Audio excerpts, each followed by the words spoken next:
How is it going, everyone? It's Calamity here. I hope you are doing well. Today, we have a game to talk about, like always. Today, we're going to be talking about Crash Team Racing Nitro Fueled. This game is a remaster of the PlayStation 1 game, Crash Team Racing. And it's actually a pretty darn good remaster. And it's kind of funny, because usually when it comes to remastered games, I'm not a big fan of them, especially if I grew up playing them. If I grew up playing the game and then I play a remaster of it, it usually just doesn't connect with me for whatever reason. I don't know why that is, but this one actually does. They did a fantastic job on this remaster. I love the way it feels, I love the way it plays, and I love all the characters that are in it. They went above and beyond when it comes to all the characters that they added. There are so many characters in this, with a caveat, and we'll get into that caveat here in a little bit. But I just want to say, when it comes to kart racing games, this is probably the best looking kart racing game available. It looks fantastic. The characters look fluffy. You can see the fluff off the characters. Like, you know how some pop figures are flocked or whatever? These characters look like they're flocked, okay? It's really impressive, honestly, how the fur looks on some of these characters. I really was impressed when I saw how just fluffy these characters look, you know? Crash looks like a puffball. I love it. But I love the way that this game looks. I love the course design. There are so many different tracks in this. There are so many different Grand Prix in this. There's the actual adventure mode that you can go through, just like in the original game. There are boss races in the adventure mode to go through. There are crystal challenges where you have to gather all the crystals before the time runs out. There are so many different game modes and things you can do in this game, and there's just so much playability here. There's so much to do, there's so much to keep you busy, and there's so much to keep you coming back. This is a game I can honestly say I just don't get bored of. It's not a game I would ever get tired of, because I can keep coming back to it, and I can keep doing all the different races, because there's so much that I can always do something else. Like, there's such a big variety that it feels like I can do all of the Grand Prix and then start from the beginning and still have a fun time, because I've had so much space in between one race to basically play the next. You know what I mean? I hope that makes sense. It probably doesn't, but that's okay. I'm not here to make sense. I'm here to talk about video games. But yeah, it's basically like, you know, when you play a lot of these racing games that have like 10 tracks, you get sick of those 10 tracks. But since this game has like over 20 tracks, you know, you can play one track and then you can play the 19 other ones, and then by the time you're done with those, you can go replay all the tracks again, and it feels like, you know, a fine experience, because there's so much variety is what I'm trying to get at. That was way too much talking to try to explain that one point. So let's just get past that. Okay, this game is fun.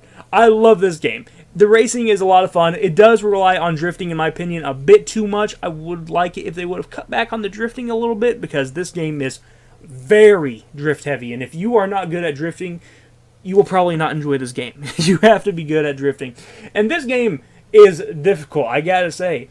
I honestly don't remember the original game being this difficult, but this one is. On medium difficulty, you're going to have a real challenge on your hands. You're going to be replaying some of those races over and over and over again.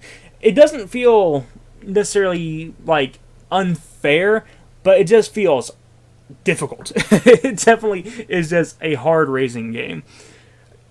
On easy mode, however, it's super easy. Like, you can blow out all the other racers. I feel like medium almost feels like a hard mode, and then actual hard mode feels like an insane difficulty.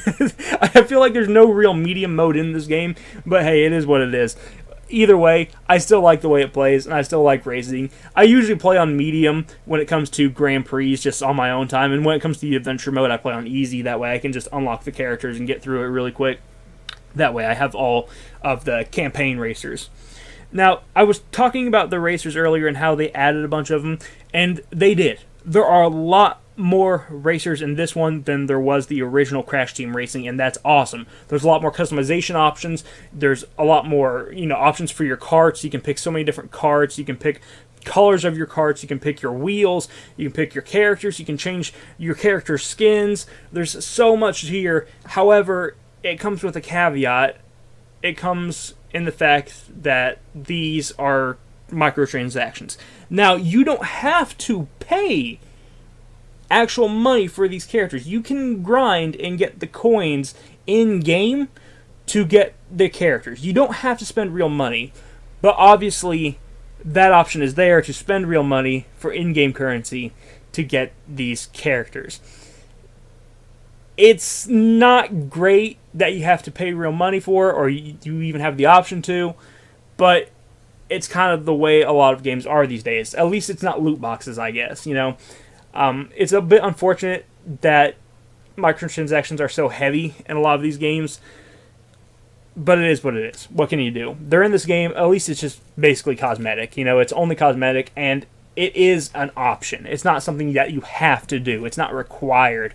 It's just an option in case you don't want to grind. So, I still wanted to mention it, though, just because I'm not a fan of microtransactions, and I know no one else is either, so I just kind of wanted to bring it up there and be transparent that microtransactions are in this game, but you don't have to buy them. You can basically completely ignore them, and you can just buy everything through in-game currency by just racing over and over and over and over again. And they do have this thing, too, where in every race, well, every now and then in a race, you can actually pick up a box that will usually have like a random item in it, and it'll still have that random item in it, but it will also launch a golden Wumpa fruit out, and if you catch up to that Wumpa fruit in time, and you catch up to it and you collect it, then you will also get 200 extra coins. So they do try to give you a little bit more coins without you having to spend any sort of money and stuff like that, so I do appreciate that. And even on the weekends, they do double coins on the weekends, so, you know, like I said, they do try to lighten the load of grinding to get these customization options, so I appreciate that at least. But overall, even with all the microtransactions, this is still a fun game. It's not a game you should sleep on because it's just one of the best racing games that has come out in the last 10 years. This is a fantastic remaster, this is a fantastic game, and this is probably the best looking kart game that is out there. I highly recommend it, and I definitely think that if you are looking for a good kart game, and if you're looking for a kart game for, you know, your Series X, maybe you're looking for just the right one, and you haven't bought one yet, take a look at this, and take a look at Sonic and All-Stars Racing Transformed. Take a look at those two games, and pick between those two, because those are the two best racing games that you can play on the Xbox Series right now. So definitely check those two out, and I would say those are your best options. But let me know what your favorite racing game is down in the comments below. And I will talk to you in the next video. You have a fantastic day. Bye-bye.